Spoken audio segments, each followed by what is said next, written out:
Au cœur des paysages européens, une créature a réussi à semer un chaos silencieux que peu de gens attendaient. Des forêts les plus reculées aux avenues des grandes villes, les sangliers ont fait irruption dans la vie quotidienne de millions de personnes. Comment est-il possible qu'un animal, autrefois chassé et apprécié, soit devenu un problème si écrasant? Numéro 1. L'invasion silencieuse. Sous la lumière de la lune. Dans les banlieues de Berlin, quelque chose se déplace furtivement dans l'ombre.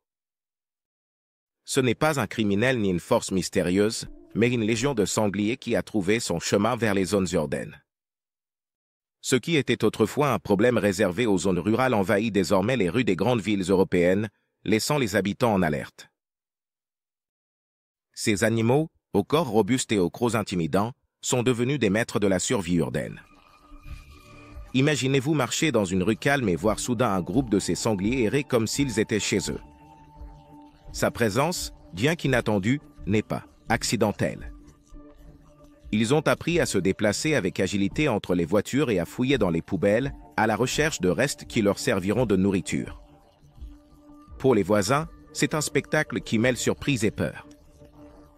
Beaucoup se sont adaptés à vivre derrière de hautes clôtures et évitent de laisser des déchets exposés, mais les sangliers ne sont pas si faciles à arrêter.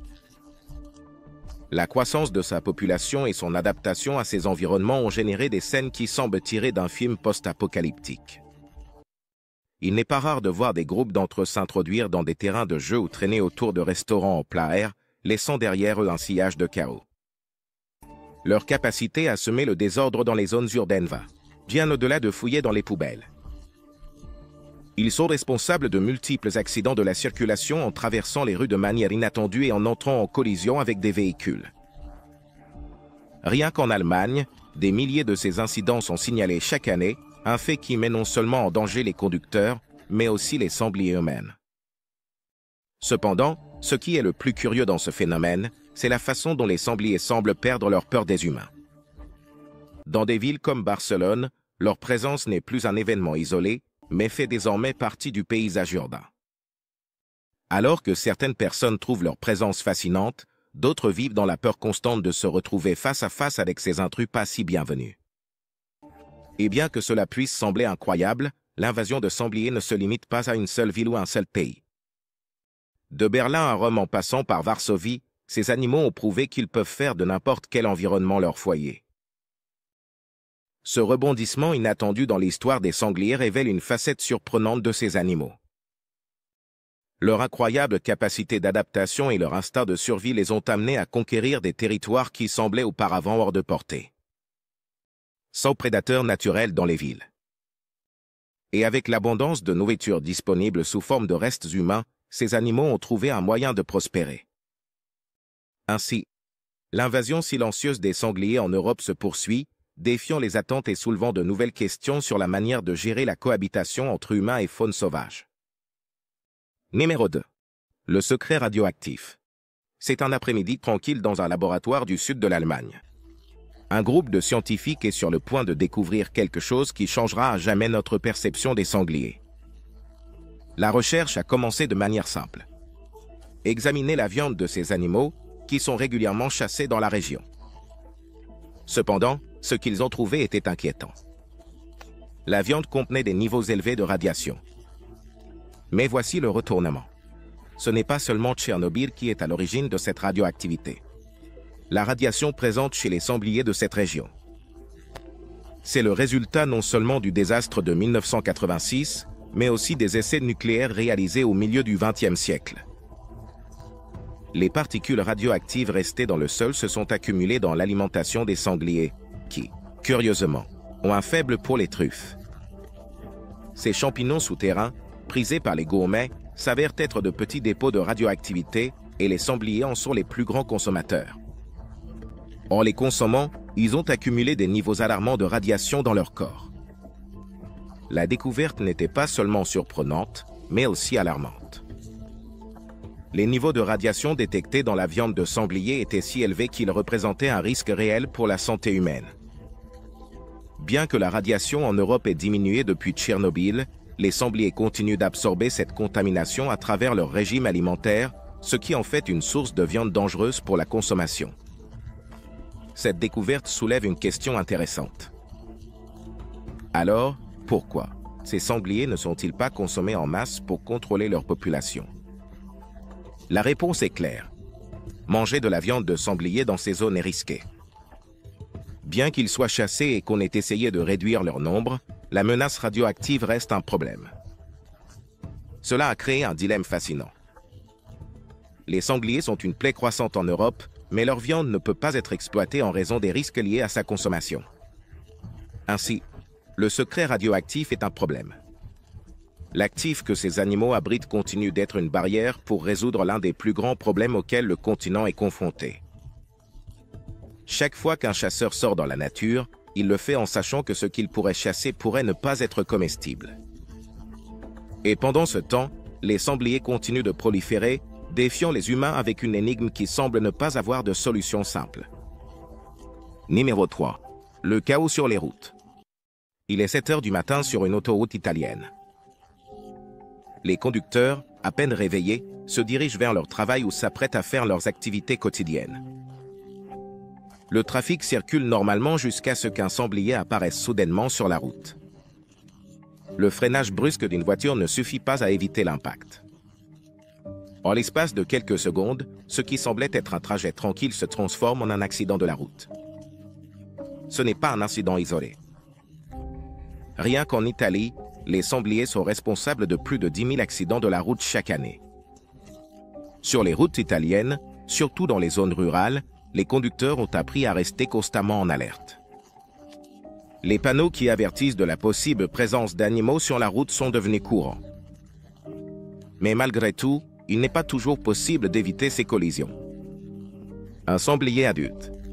Il peut peser entre 90 et 120 kg, ce qui transforme toute collision en un incident grave tant pour les conducteurs que pour les animaux eux-mêmes. Le problème est aggravé par la taille des meutes. Il n'est pas rare que ces animaux se déplacent en groupe, ce qui augmente les chances qu'un ou plusieurs sangliers traversent une route en même temps. Pour les conducteurs, cela signifie que même s'ils réussissent à éviter de percuter un sanglier, ils pourraient en croiser un autre juste derrière. Le résultat, c'est le chaos sur les routes et un nombre croissant de victimes, tant humaines qu'animales. Ce chaos n'affecte pas seulement les routes rurales. Les sangliers ont également envahi les zones suburbaines, s'approchant dangereusement des autoroutes principales et compliquant encore plus la situation. Les autorités ont essayé de mettre en place des solutions, des clôtures le long des routes à des campagnes de sensibilisation pour les conducteurs. Mais le problème persiste.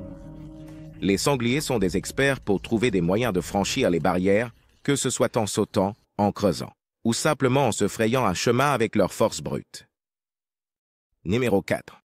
L'appétit insatiable. À travers les plaines de la Toscane, les agriculteurs italiens observent avec frustration comment leurs champs sont ravagés par une menace inattendue. Les sangliers, ces créatures au ventre sans fond, ont causé des ravages dans les terres agricoles à travers tout le pays, laissant les agriculteurs désespérés à la recherche d'une solution. Mais, comment arrêter un animal qui peut manger pratiquement n'importe quoi et qui semble être partout? L'impact. L'impact des sangliers sur l'agriculture européenne est dévastateur. On estime qu'en Italie, ces animaux sont responsables de jusqu'à 90% des pertes causées par les ongulés, des mammifères qui paissent.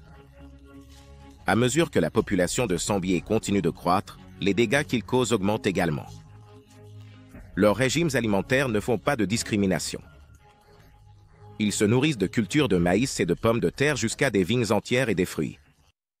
Pour les agriculteurs, cela signifie perdre non seulement une partie de leur récolte, mais aussi des mois de travail et d'argent investis. Les nuits sont les pires. Les sangliers sortent souvent chassés à l'abri de l'obscurité, utilisant leur sens de l'odorat aiguisé pour trouver de la nourriture dans les champs. Pour les agriculteurs, c'est comme un cauchemar récurrent. Chaque matin, ils découvrent de nouveaux dégâts sur leurs terres et avec chaque nouvelle destruction, les pertes économiques s'accumulent. Les tentatives de protection des cultures avec des clôtures et d'autres méthodes se sont révélées pour la plupart inefficaces, car les sangliers trouvent toujours un moyen de contourner les obstacles. Mais il ne s'agit pas seulement de ce qu'ils mangent. En cherchant de la nourriture, les sangliers détruisent également le sol en creusant pour trouver des racines et d'autres nutriments. Ce comportement, connu sous le nom d'osar, laisse les champs dévastés et le sol dans des conditions difficiles pour la prochaine saison de plantation. Les dégâts sont si importants que dans certains cas, les agriculteurs ont dû abandonner complètement leurs terres. Alors que les sangliers se reproduisent à un rythme alarmant, le problème ne fait qu'empirer. Et bien que les chasseurs aient essayé de réduire leur nombre, la nature prolifique de ces animaux rend la tâche presque impossible. Pour les agriculteurs, le sanglier est devenu un ennemi imparable et la lutte pour protéger leur culture semble sans fin. Numéro 5. Le labyrinthe urbain. Les rues de Barcelone, normalement vibrantes et pleines de vie, ont été témoins d'une invasion inhabituelle. Les habitants ne se soucient plus seulement des touristes ou de la circulation. Maintenant, les sangliers font aussi partie de la routine quotidienne. Même si cela peut paraître incroyable, c'est un fait que ces animaux ont trouvé un nouveau territoire à explorer dans les villes et sont là pour rester. Au cœur de la ville, les sangliers ont appris à parcourir les rues comme s'ils faisaient partie du paysage. Il n'est plus rare de voir une famille de ces animaux errer dans les parcs, dans les quartiers résidentiels ou même dans les zones commerciales. Bien qu'au début leur présence surprenait, aujourd'hui elle suscite de l'inconfort et de la peur parmi les citoyens, qui doivent faire face aux conséquences de partager leur espace avec une créature aussi imprévisible. Pourquoi ont-ils envahi les villes? La réponse est simple. Les déchets non ramassés et le comportement humain d'alimenter les animaux ont transformé les zones urbaines en un paradis pour les sangliers. À Barcelone, les habitants ont été témoins de ces animaux fouillant dans les poubelles à la recherche de restes de nourriture. Parfois, le spectacle de voir un sanglier se disputer un morceau de pizza ou des restes de fruits avec un chat errant est aussi surréaliste que déconcertant. Numéro 6. Le retour des sangliers en Italie. Après la Seconde Guerre mondiale, l'Italie a commencé à connaître une régénération forestière qui, sans que personne ne l'imagine à l'époque, allait changer le destin de la population de sangliers du pays. Dans le passé, ces animaux étaient au bord de l'extinction sur la péninsule italienne, limités à de petites zones isolées dans des régions comme la Toscane et les Alpes. Cependant, au fil des ans, l'augmentation des forêts et l'absence de prédateurs naturels, comme le loup gris, ont conduit à une explosion de la population de sangliers. Ce qui était autrefois une petite population à peine survivante est maintenant devenu une armée qui ravage tout sur son passage. Actuellement, on estime qu'il y a environ 2 millions de sangliers rien qu'en Italie, un chiffre alarmant qui continue de croître d'année en année. Les agriculteurs italiens, qui ne s'inquiétaient autrefois que des invasions d'insectes, se retrouvent maintenant face à un adversaire beaucoup plus grand et destructeur, et la situation ne semble faire qu'empirer. L'augmentation de la population de sangliers a apporté avec elle une série de défis.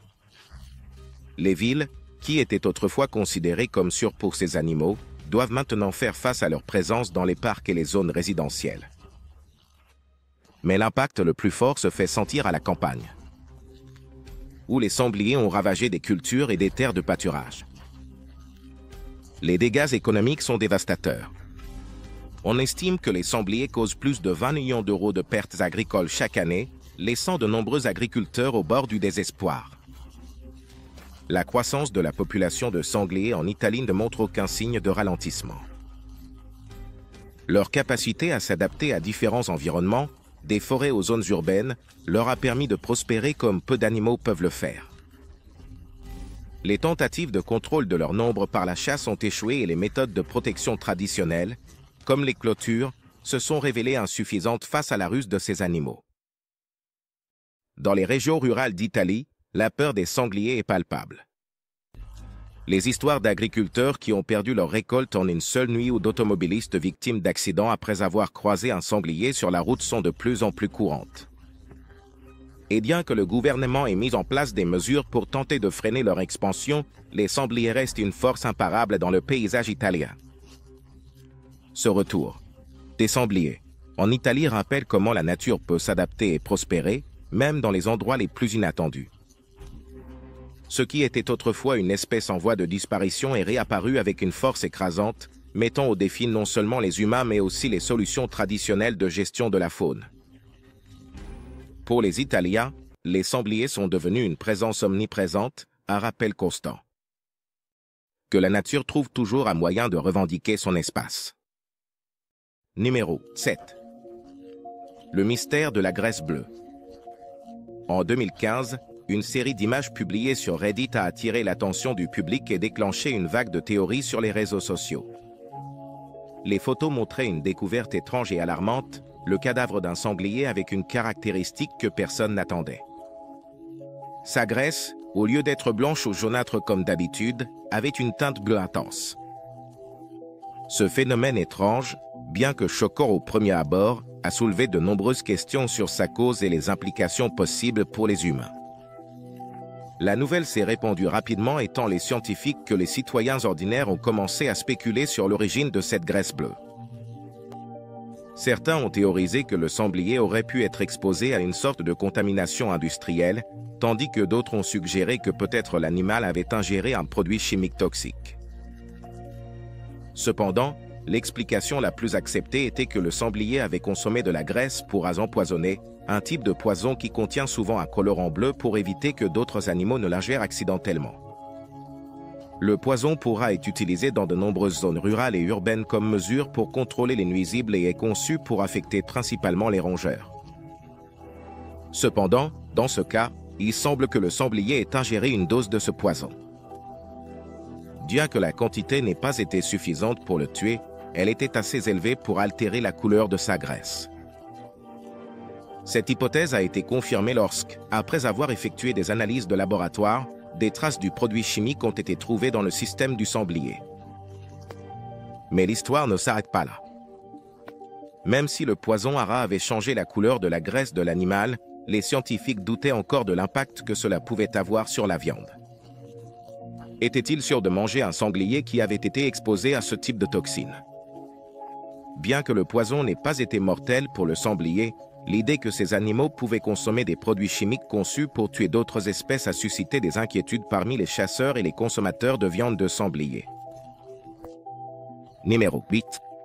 Le festin interdit. Sur les marchés et dans les restaurants d'Italie, de France et d'Espagne, la viande de sanglier est traditionnellement considérée comme un mets délicat. Sa saveur forte et sa texture robuste en ont fait d'un plat populaire. Surtout dans les régions rurales, où la chasse à ces animaux fait partie de la culture locale. Cependant, ces dernières années, ce festin a été mis sur pause à cause d'un problème que peu de gens attendaient, la contamination radioactive. Bien que des décennies se soient écoulées depuis la catastrophe de Tchernobyl, les sangliers dans plusieurs régions d'Europe affichent encore des niveaux préoccupants de radiation dans leur viande. Cela est en partie dû à la nature de leur régime alimentaire. Les sangliers, avec leur odorat aiguisé, sont de grands amateurs de truffes, ces précieux champignons souterrains qui poussent dans les forêts. Ce que beaucoup de gens ne savent pas, c'est que les truffes, en raison de leur mode de croissance, sont particulièrement bonnes pour absorber des particules radioactives du sol. Ainsi, chaque fois qu'un sanglier creuse à la recherche de truffes, il consomme sans le savoir une dose de radiation. Et bien que les niveaux de radiation en Europe aient diminué depuis la catastrophe, les sangliers continuent d'accumuler ces particules dans leur corps, ce qui a conduit à ce que la viande de sanglier dans certaines régions soit considérée comme non sécuritaire pour la consommation. En Allemagne, des études ont montré qu'une grande partie des sangliers chassés présentent des niveaux de radiation supérieurs aux limites autorisées pour la consommation humaine. La chasse aux sangliers est une tradition dans de nombreuses régions d'Europe, et la viande de ces animaux représente une source importante de revenus pour les communautés rurales. Mais maintenant, avec la menace de la radiation, de nombreux chasseurs sont contraints de jeter la viande. Le festin interdit de la viande de sanglier est une paradoxe. D'un côté, ces animaux représentent un fléau qu'il faut contrôler. D'un autre côté, sa viande. Autrefois un mets délicat, il est aujourd'hui considéré avec suspicion en raison des risques pour la santé. Ce dilemme a donné lieu à des débats sur la manière de gérer la situation. Certains suggèrent d'intensifier la chasse pour réduire la population, tandis que d'autres plaident pour des solutions plus technologiques, comme la surveillance constante des niveaux de radiation dans la viande avant sa commercialisation. Numéro 9. La bataille pour la survie. À travers les vastes champs et forêts d'Europe, une bataille se livre en silence chaque nuit. Ce n'est pas une guerre entre nations, mais entre les agriculteurs et les sangliers, des créatures qui semblent avoir un appétit insatiable et une incroyable ruse pour toujours trouver quelque chose à dévorer. Pendant que les agriculteurs dorment, les sangliers se faufilent sur leurs terres, ravageant des champs entiers, retournant le sol à la recherche de nourriture. Pour beaucoup, c'est une lutte quotidienne pour la survie. Les sangliers ne sont pas des créatures faciles à dissuader. Ce sont des animaux intelligents, avec un odorat aigu et une grande capacité d'adaptation. Les techniques traditionnelles pour les tenir à l'écart, comme les clôtures ou les chiens de garde, se sont révélées inefficaces. Les sangliers trouvent toujours un moyen de contourner les obstacles, en creusant sous les clôtures ou en sautant par-dessus avec une étonnante facilité. Dans certains cas, des clôtures électriques ont été utilisées, mais même cela n'a pas réussi à tenir ces envahisseurs à distance. Un des problèmes les plus frustrants pour les agriculteurs, c'est la rapidité avec laquelle les sangliers peuvent détruire une récolte. En une seule nuit, une meute de sangliers peut dévaster des hectares entiers de culture, ruinant des mois de travail et générant des pertes économiques importantes. Le maïs, les pommes de terre, les fruits et même les vignes deviennent victimes de ces raids nocturnes. Les champs qui étaient autrefois la fierté des agriculteurs se transforment en champs de bataille où l'ennemi n'a pas de visage, mais des sabots et des crocs. Pour couronner le tout, les sangliers non seulement détruisent les récoltes, mais érodent également le sol, en creusant à la recherche de racines et d'autres nutriments. Cela laisse la terre dans des conditions difficiles pour les cultures futures. De plus, les dégâts ne se limitent pas aux plantes. Les systèmes d'irrigation, les outils et d'autres infrastructures agricoles peuvent également être affectés par le passage destructeur de ces animaux. Numéro 10. Le couvre-feu, en Alberta. De l'autre côté de l'Atlantique, dans la province canadienne de l'Alberta. Les scènes de sangliers envahissant des zones urbaines et rurales commencent également à prendre de l'ampleur. Dans un épisode sans précédent, les sangliers ont atteint un tel nombre que les autorités locales ont été contraintes d'imposer un couvre-feu dans plusieurs communautés rurales. La menace de ces animaux, qui se déplaçaient comme des ombres dans la nuit, a poussé les résidents à prendre des mesures drastiques pour se protéger. Les sangliers, tout comme en Europe, ont trouvé en Alberta un habitat favorable où prospérer. Leurs incursions nocturnes dans les champs et les zones urbaines ont laissé les résidents en état d'alerte constant. La situation est devenue si grave que dans certaines municipalités, des patrouilles de police ont été mises en place pour essayer de tenir les sangliers éloignés des zones résidentielles. Les nuits, qui étaient autrefois tranquilles, sont devenues des moments de désespoir.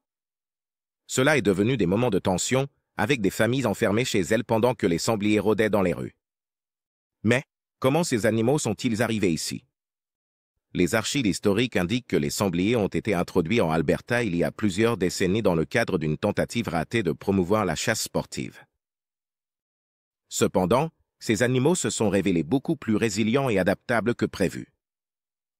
Au lieu de se limiter aux zones désignées pour la chasse, les sangliers ont commencé à s'étendre à travers le paysage de l'Alberta, trouvant de nouveaux territoires et se reproduisant à grande vitesse. Aujourd'hui, la population de sangliers en Alberta est si importante que les autorités locales peinent à contrôler leur avancée. Dans certaines communes, des clôtures d'1 kilomètre de long ont été construites autour des habitations humaines pour tenter d'empêcher l'entrée des sangliers. Ces mesures n'ont toutefois eu qu'un succès limité. Les sangliers sont des animaux intelligents et persévérants, capables de toujours trouver une brèche ou un point faible dans les défenses humaines. Au milieu de ce chaos, les Albertains se sont adaptés à la vie avec la menace constante des sangliers. Les familles, qui laissaient autrefois les poubelles dehors sans se soucier, construisent maintenant des barrières autour de leurs maisons et ferment leurs fenêtres plus solidement. Mais, tout comme en Europe, la solution au problème semble encore lointaine. Les sangliers, avec leur nature indomptable, continuent de défier les efforts humains pour les contenir.